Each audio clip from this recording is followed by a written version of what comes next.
So with the base acreage reallocation, you're going to have a one-time opportunity to reallocate or retain base acres. Base acres cannot increase over what they were September 30th of 2013. So whatever your program base acres were on that day is the maximum you can have. There is one, if you have expiring CRP and that comes out sometime over the course of the farm bill, say 2017 for instance, you'll have the opportunity to enroll that back into the program, and there's no regulation on this that I've seen yet, but it looks like USDA, you'll kind of work with USDA to determine what that base might be on your farm, on those acres, if that makes any sense. So all it says is that it's not going to be based on your planted history or anything, but you'll work with USDA, and I would assume they would kind of work on what you've planted in the past, but there's no specific guidelines on exactly how they'll do that yet. So I guess that's one way in which you could sort of say you're going to increase your base, but really if it's CRP acres, it's not something you had before anyway. If you're a landowner, you should have received a letter in the last week or so informing you of what FSA currently has as your base acres and your program yields. And if you didn't receive a letter and you're a landowner who has land with a program base and program yields, you might want to contact your FSA office and find out if it got lost in the mail or something. And that's basically just to inform you what FSA has on record, has on file as far as your base acres and program yields. Now you'll have 60 days to either agree with it, in which case I don't think you have to do anything. If you refute what FSA says are your base acres and yields, you'll have to go to the FSA office and go through that with them and show them where they're wrong or right. So to reallocate the base acres, there's a whole bunch of words here, but it's going to be, you'll be able to reallocate your base acres in the proportion to the 4-year average of planted acres from 2009 to 2012, plus prevented planting acres on all your covered commodities. Underplanting doesn't affect the amount of base, right? The planted acres affects the proportion of base acres that you can reallocate among these commodities. And if a crop was prevented from being planted, and then another crop was planted, so let's say you're planting corn and you're trying to get all your corn planted, all of a sudden it starts raining and you can't get back in the field for 5 weeks, and you decide that instead of planting corn, even though you had intended on planting corn, you decide to plant soybeans instead. You have the option of choosing either of those commodities, but not both,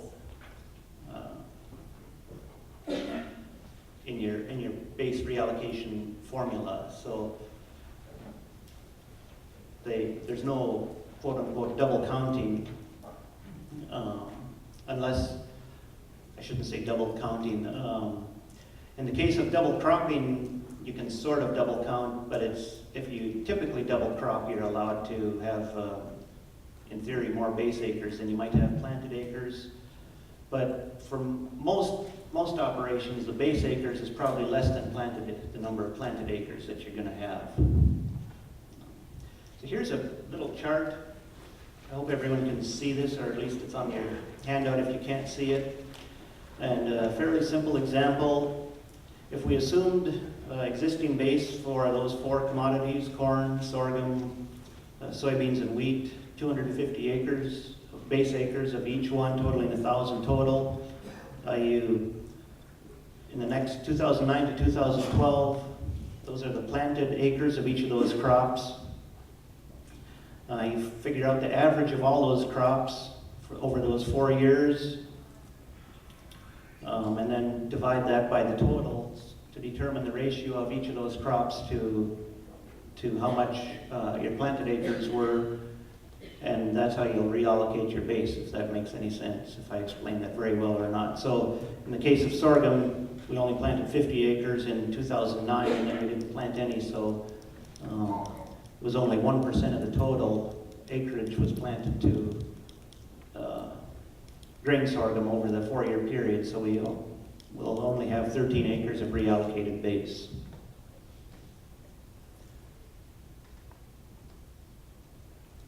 Okay. Base acreage may be reduced on subdivided land and land used for other purposes at the discretion of the secretary, essentially. So this is land that might have been turned into development, that might be close to town, that somebody decides they're going to build houses on it or something. That'll reduce your base acres, and I don't know what all the criteria will be for determining whether that's ever going to be ag land again or not. In addition, the landowner can reduce base acres for any commodity at any time. However, if you do that, it's a permanent decision, and I can't really imagine why you would do that if you decided to reallocate and all of a sudden you don't want base acres when that's how your payments are based. I don't know why you would reduce your base acres, but nonetheless, it's an option. And again, I mentioned base acreage will be adjusted as CRP expires or is terminated. And then you can choose at that time to enroll those acres in PLC, ARC, or ARC County or ARC Individual, whichever you choose. And the way those base acres will be reallocated will be a decision with USDA. So why would we reallocate base acres? It more closely reflects what actual plantings are. For instance, if traditionally you planted grain sorghum and maybe you haven't, like in our example, you hadn't planted it for 4 or 5 years, it might not make sense to continue receiving payments on those base acres from a risk management standpoint, just because it's not really a extra hedge against what you're planting, and the inputs are going to be different than what they are on corn. For instance, if you have more corn acres now than what you used to have, you might want to be getting the payment on those corn acres rather than on sorghum to help cover inputs if there's some year when there are payments. In addition, reallocating acres has the potential to increase/decrease your payments depending on your ARC or PLC decision.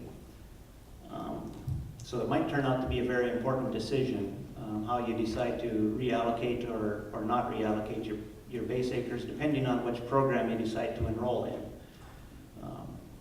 There's no simple answer to why you should do this or not do this. It's kind of you have about you're trying to hit about 4 moving targets, it seems like, to try and figure out what's the best way which program to enroll in, and whether you should or shouldn't retain base acres or reallocate base acres, and trying to get everything to all kind of mesh together for your individual situation is a tough spot to hit. So cotton acres are going to be called what's generic base acres, and they're eligible for payments based on annual planted acreage. So with the generic base acres, you'll be able to decide annually whether or not you want to change where those generic acres are allocated, so to which commodity you might want them to be in. So here's in this example, if we assume under our existing base we had 500 acres of corn base and 500 acres of cotton are now generic base for a total of 1,000 base acres. Next year in 2015 we planned 500 acres of corn and 500 acres of soybeans, even though we didn't have a soybean base before. Again, you allocate those cotton or generic base acres based on the percentage of each of those that's enrolled in the planted commodity, or that's planted to the planted commodity. So in here, effectively what we're doing is taking or planting 500 acres to soybeans. So half of our acres were soybeans, half of our acres were corn. We reallocate the 500 base acres 50-50, since our crop acres, planted acres are split 50-50. So 250 acres goes to corn and 250 acres goes to soybeans for a total of 1,000. And again, that's an annual decision, so that would be how your program payments or your PLC or ARC payments would be based for that 1 year. In 2016, if you didn't plant soybeans and planted wheat instead, it would be the same, but you wouldn't get a soybean PLC or ARC payment, you'd get a wheat PLC or ARC payment if there were any.